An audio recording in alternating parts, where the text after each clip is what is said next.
Now, before I get too deep into my idea, what I would like to do is take you on a journey, talk about three of the big challenges or concerns that we see, and then talk about more of the opportunities that exist within them, and then how we can overcome the challenges to realize those opportunities. But before I do that, I'm putting on my HIMAP hat, and I'm going to basically kind of reiterate a lot of the things that you heard from Ike. The healthcare services market has been the fastest growing sector in the whole IT BPM market now for 5 years running, I believe.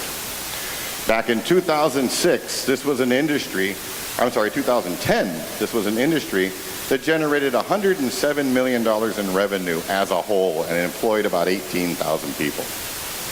In the short 6 years, we now employ 118,000 direct employees, and we've generated $2.4 billion in revenue for the year 2016. The industry truly has taken off. I mean, it's a combination of things. Obviously, the whole overall IT BPM umbrella of bringing the structure and the resources for call centers and BPO companies, combined with the fact that we have so many skilled nursing resources or allied health resources. When you kind of combine these two things together, we are in a perfect position to go and capitalize on a market that was very, very much in need. And of course, we're big fans of things like Obamacare or Affordable Care Act, whatever you want to call them. These were big drivers. If you look at the industry, it's been broken down primarily by the larger BPOs, and we're now seeing larger captives, some of the people that came here as clients. The work is how it's split up right now. A lot of it is in the payer side of the house, but things are changing. Technology, again, is enabling things on the positive side. EHRs or EMRs, electronic medical record or electronic health record systems. Now you're seeing doctors are utilizing more and more of that, and instead of being just one or two or three or four large payer accounts, being the insurance companies, we're seeing the doctor's offices are now seeing the benefits of having skilled resources from the Philippines tie in and help them work. The employment will grow 18%, the revenue will grow 26%. What that basically tells you real simply is the value of the people is increasing faster than the number of people we need, which is exactly where we want to be. We don't want to just be, we're just sitting down and we're doing transcription work, nothing against that, but we want to be doing higher valued work. I want to be taking the transcription, I want to be studying it, I want to be coding it, and I want to be giving you more valid information from that one person, because I bill you more money for the person who does that. On the revenues, we heard $2.4 billion for 2016, we're looking to be at $5 billion by 2022. Again, the revenue is growing faster than the people. This is an excellent, positive story, and we keep telling ourselves this. We've been telling ourselves this for how many years? I mean, everything's great, everything's wonderful. U.S. healthcare reform, rising pressure on insurance and hospitals, smaller buyers are increasing. All these are great drivers. But if we want to be honest and we want to really be serious about our industry and not get complacent, we want to look at it and go, what are our challenges? Some of the contracts are going to start changing. Automation, this is a big one. What impact will it have on our industry? And the ability for us from the Philippines, from an infrastructure point of view. A lot of growth in Metro Manila, but how many of you had a hard time getting here today? Maybe not so much, because actually we're seeing some effect, and I think a Skyway made a lot of it easier. But still, depending on where you come from, that may not have helped or affected you. The talent. How do we keep the talent skills up where we need to go?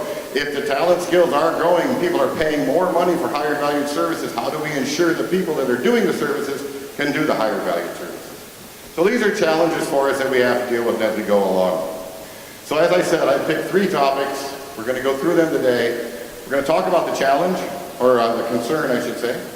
Then we're going to look at the opportunity that exists within that concern, because no matter what, everything in life, no matter how terrible it looks, there's an opportunity in that in one way, shape, or form for you to gain something positive from it if you want to look at it the right way. But then, of course, there will always be a challenge that's going to keep you from seeing that opportunity. So that's going to be our goal as we go on today. I'm going to try and stick with the scaling theme. And, oh, I'm sorry, I'm getting ahead of myself. I do want to make one more shout out to HIMAP. When we talk about Health Information Management Association, advocacy is a big, big part for us. We just completed a road show. There's a very big annual event in the U.S. It's called HIMSS, and that's for the Health Information Management outsourcing work, or not necessarily outsourcing, but Health Information Management work. It's held in Orlando, Florida this year. It's held somewhere different city every year in the U.S. It's about 40,000 attendees. The government again, is a strong supporter of our industry, has worked with us. Nora Toredo from in government roles has helped us to attend, to put some of our leadership together from HIMAP. We attended this show and married it along with a 3-city road show where we stopped in Houston, San Francisco, and New York. And in each one of those cities, we visited local companies, local entities, to try and find out and advocate what the Philippines has to offer. And the big topics that came up are no surprise: artificial intelligence, analytics, domain expertise, the cloud, data security. All things you're going to hear from different people today, some from me, some from others. These are all the big topics. There's nothing new here. To be honest with you, I don't know what else there is to talk to about at the moment. But this is where the interest is, and this is where the good news is. Congrats to that team for a very successful roadshow. I heard they got over 1,000 interested parties talking to them. I'm sure that means that next time when we all meet around in these kind of groupings again, there's going to be some more fresh new faces, just like I've been here since 2013. And now when I come here, I can only say I know maybe about 1/4 of the people here, which to me is a great thing. It used to be you knew everybody here. So it's kind of a good thing that we keep seeing new faces coming in. So back to our story. So we're sailing along, we've gotten our boat, we left Manila, we're sailing out, we're having a great day, it's a beautiful day on the water looks relatively calm. But if we look ahead, we see this. Now I don't know if any of you guys are sailors or if you spend any kind of time on the water, but you live in the Philippines, you're used to storms, I'm sure. So here's a quick question. Does that scare you? And if you're on the water and it doesn't scare you, you have no idea what you're looking at. Or you're some kind of crazy thrill junkie who says, no, I see it as a challenge, I'm going to jump into that thing, I'm going to go and I'm going to see if that's all it's got and what can it do to me. This is very, very scary. This is a cause for concern. So we want to look at this, and again, going with sailing analogies, we got to prepare. So we said, hey, you know what, the smooth, easy cruise is over now. It's time to tighten up all the lines, batten down the hatches, secure all loose materials, and then start looking at that problem and saying, what are we going to do about it? Now we could do nothing and just say, no big deal, just keep moving along. Our problems will all be over real soon, because to be honest with you, we probably won't be any more if we just do nothing and just sail into this unprepared. Or we could look at it and go, oh my God, it's so scary, we don't know what to do, quick, turn around, run away. But wait a minute, man, we've been sailing now for, 12 hours trying to get to where we're going, and we just hit this. Do we really want to turn around and run away? And can we even run away? Because how fast does it move? Nature's much more powerful than us. Maybe it'll catch us even if we do turn around and run away. Or do we say, you know what, we're prepared, we can handle it, and we just head into it. But maybe we underestimated its power, or maybe we overestimated our abilities. So again, maybe we could be in trouble. Or maybe we step back and we look at it, and we track it, and we see which way it's moving. And we look at the aspects of it here. I'm going to walk up on the stage because for all of this ugly stuff you see right here, there's a lot of strong winds here. There's another little storm over here. And there's a lot of strong winds here because just the nature of the way these things work, as the air comes in, more breeze gets sucked in and it creates more power and more strength. If we're smart, we will use that strength to our advantage, figure out the best way to skirt around it, and speed us up and drive us toward our goal even faster. But we had to prepare to do that. We didn't just do it haphazardly. We had to study how it was moving, understand how strong we are and what our capabilities are, and ready ourselves the best as we could to do that and to capitalize that way. So, that's the sailing talk. Now let's bring it back to the analogy of business. In that storm, here's a big one, robotic process automation. That's another big piece in that storm. What are we going to do about that? How do we handle that? Where do we go with it? It's the second of our conversations today. Enhanced labor skills need. You saw when Ike was speaking, a lot of efforts are being done, and what do we as an industry need to do to upskill our labor force to make sure they can take on and meet the needs of a future industry. The third one, I'm going to stop for a second. I want to ask you guys, how many of you as kids used to lay down on the grass or on the beach and look up at the clouds and see pictures and faces in the clouds? Who wants to admit they've done that? We've all done that at some point in time, right? And when I was making this presentation, I kept seeing a face that was popping up in this cloud. And it tied to my third issue. I want you guys to stare at it, look at it really close. Does anybody see the face yet? Keep looking at it. You see it in there? See what that face is? That is probably the biggest storm our industry has got coming, to be honest with you. We got to worry about RPA, but there's technology, we have some control over that. We got to worry about talent development, we have some control over that. Politics, how much control do we have? Surprisingly more than you think if we truly work together. So again, those are our three topics. We're going into it that way. And now I just want to kind of jump into the first one. And this is the first concern, and this is robotic process automation, artificial intelligence, machine learning, pick one. They're all worth a topic themselves, to be honest with you. And Richard, that may be a cue to you, maybe some future conversation, really truly in depth. Let's talk about these areas, what their impacts are, how are we prepared, or how are we preparing, and what do we need to do to prepare. I'll be honest with you, we need to prepare, just like the sailing story. If we do nothing and think we're okay as we are, and we're going to keep sailing, we're going to have a big problem later on, when all of a sudden we got knocked out of the #1 slot, because we didn't do what we needed to do. So let's look at the concerns real quick. RPA spells the end of the BPO model. We're dead, it's all over, right? Our robots are going to take all of our jobs, G1000s, whatever, coming in, we're all done. I got a better one for you. What exactly is RPA? And just curious, a show of hands, I won't call you to task, but how many of you actually know what RPA is in your show of hands? That was a very small showing of hands. This is my point for what this industry is and the impact it has. Why do we not know as much about it as we should? The skills required to implement RPA do not exist in our current environment. Again, I'm going to kind of throw this back to, if we don't know what the environment is, how do we possibly know if the skills exist or not? And then, last one, only large corporations have the resources to utilize RPA, because it takes a lot of money, it's a big investment, and I'm a little guy, how can I possibly jump into the RPA space?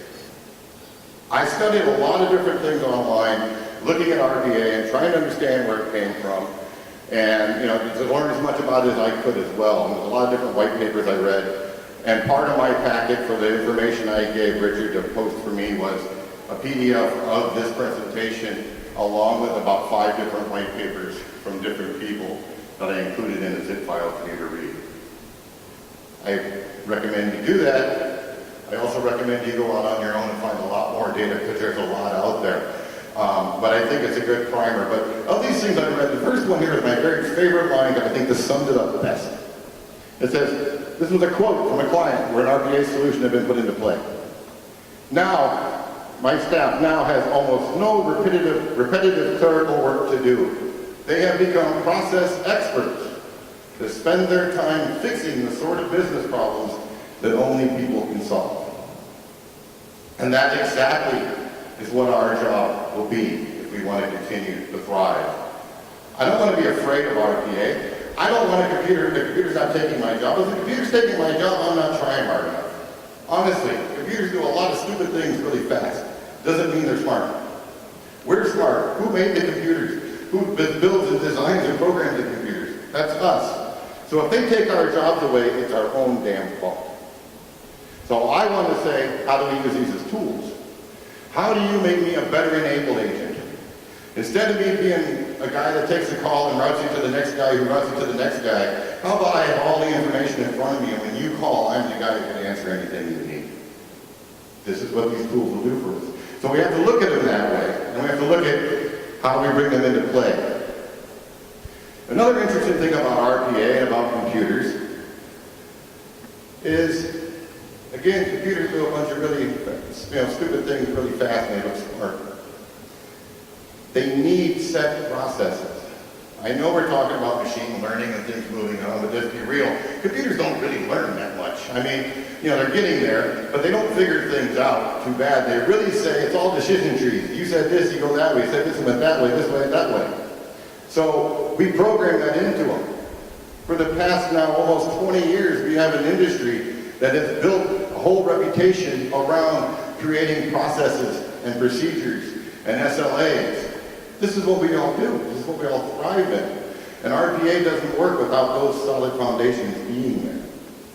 So why again don't we take a leadership role and help build the paths, to help build the paths for the RPAs? And while we're building those robots, we build where we show that where we're needed to kind of come in and be the voice of sanity and be the overseer and be the person that works with the tool to use the tool properly and not run away from the tool. BYOR. We all know BYOB, that's one of my favorite ones. We all know BYOD because there's been a big push in our industry for a way to bring their own smartphone or their own device into the office. What's BYOR? Bring your own robot. This is interesting to me because this is the aspect of where you say smaller companies, niche players that do a very specific type of job can now again team up with technology and do that very specific job more efficiently, cleaner, and faster. The as-a-service model is changing the whole world.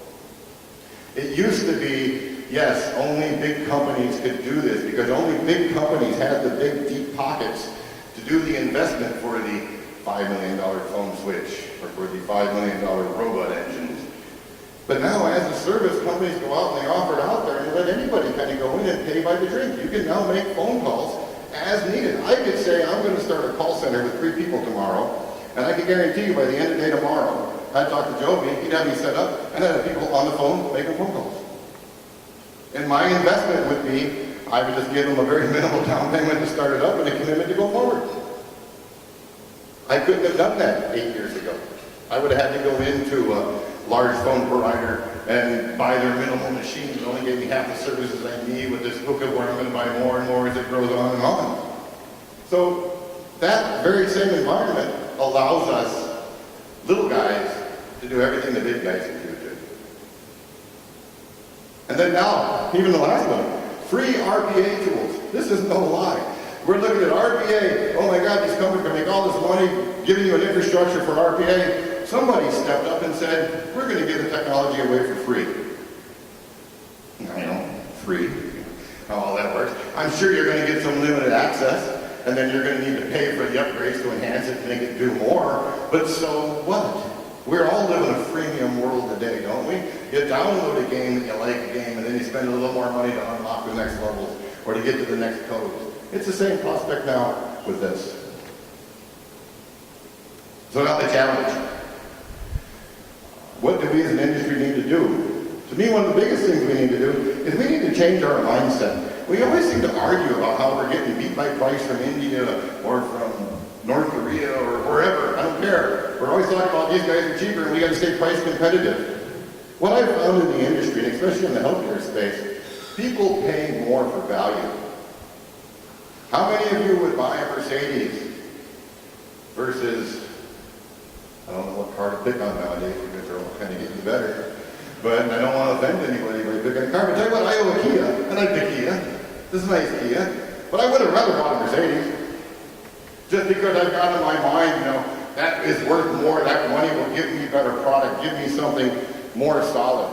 Same thing goes with our people and with our industry. People pay more for better service. So do we always want to be the low-cost resource solution? How about we become the high-value resource that gives you exactly what you need, that leads you into the RPA future and helps guide your way that it goes?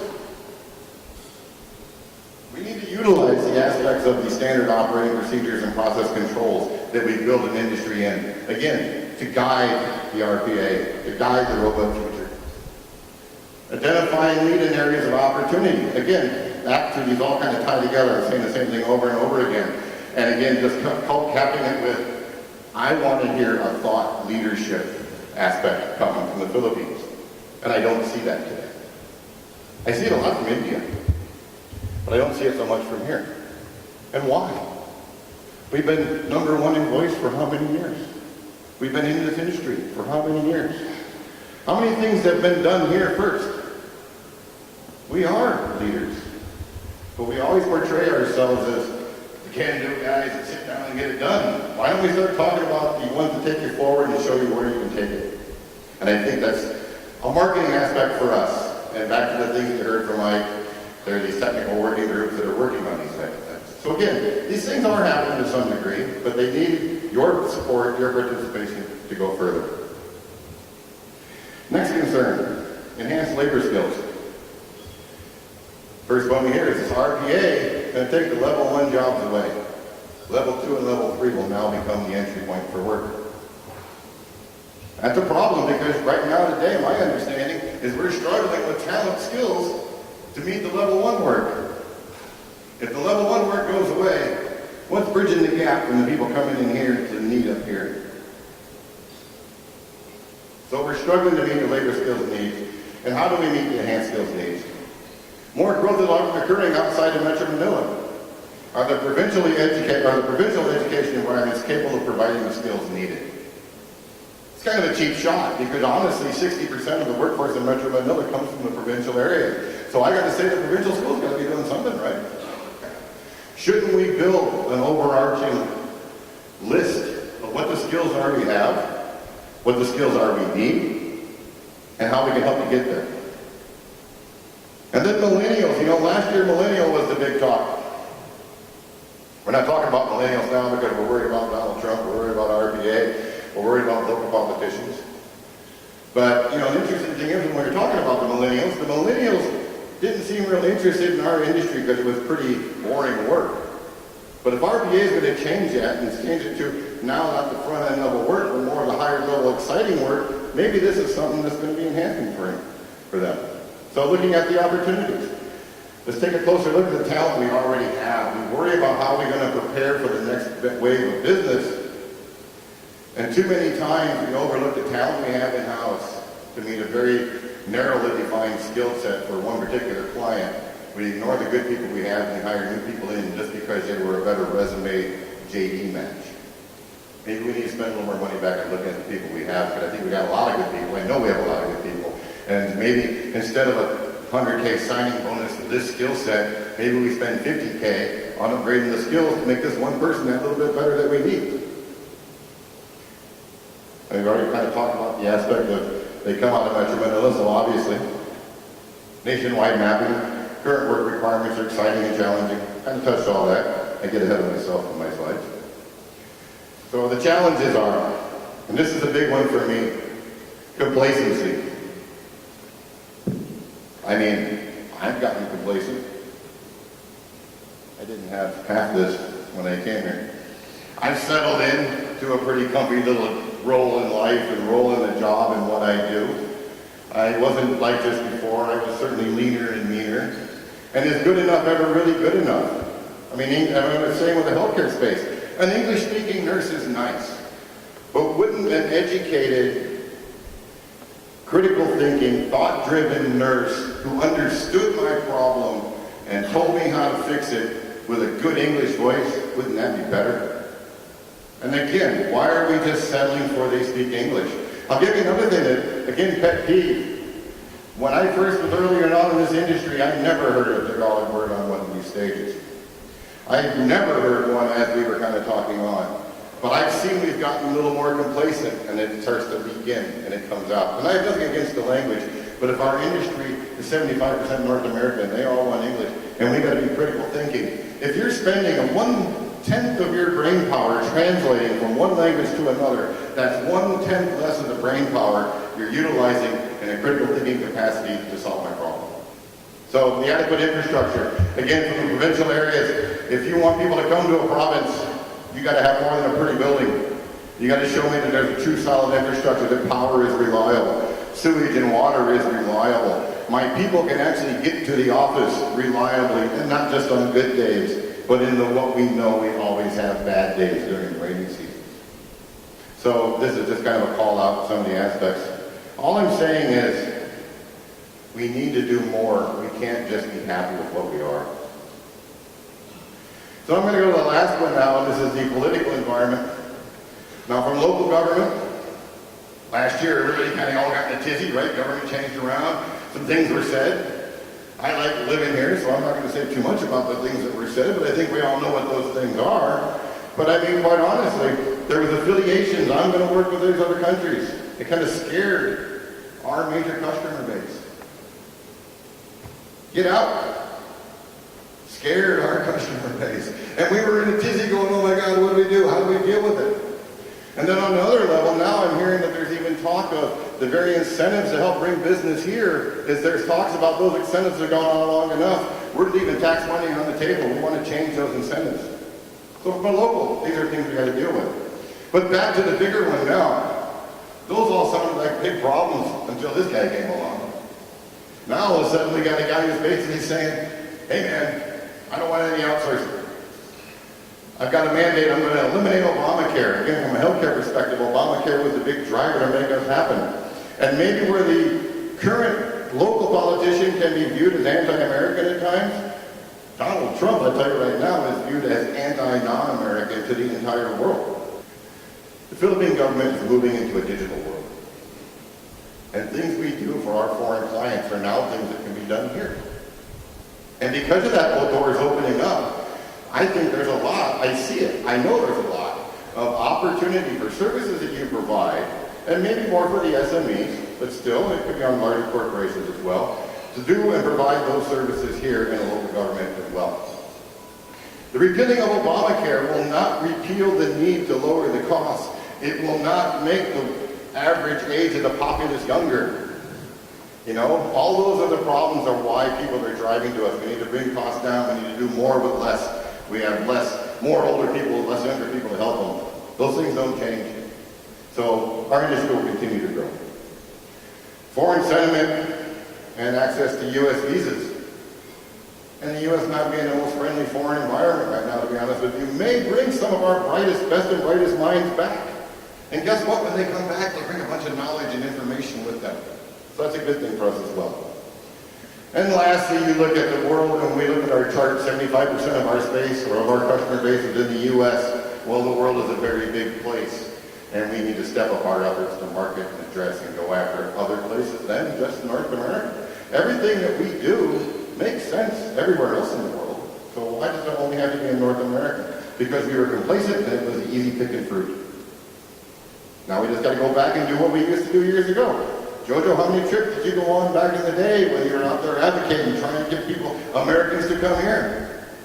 We need a new wave of people to do those things, to go to Australia, go into the UK, to go everywhere around the rest of the world. So, the challenges are, you know, I'm not even going to go into this too much, I think I touched on all of it, but we basically, to me, is we have to market ourselves to the rest of the world. We have to work together. When you worry about political problems, 1.15 million direct employed. What's the indirect factor? 3? Then we're talking about 5 million voting bodies. We're a force to reckon with. If we don't like what local politicians are doing, why don't we work together and get our workforce together to get together and make our voice be heard? Not in a negative way, but just to get the message out. Trust me, we're a big voting bloc. They'll listen. So now I brought us back to our storm. We made up our mind, we know what we're doing, got our idea. Comes down to one last question to me. Are we prepared to address the challenges that will allow us to capitalize on the opportunities that exist within our concerns? It's a simple question. It's a simple way to look at it. I only picked 3 topics, and there's so many more. I've been here now for 14 years. I've worked with so many hardworking people, and so many people that have a dedication and a commitment to want to do things right, that I'm just going to, at this point, even though we have no alcohol here today, cheers to all of us addressing the challenges together and believing it.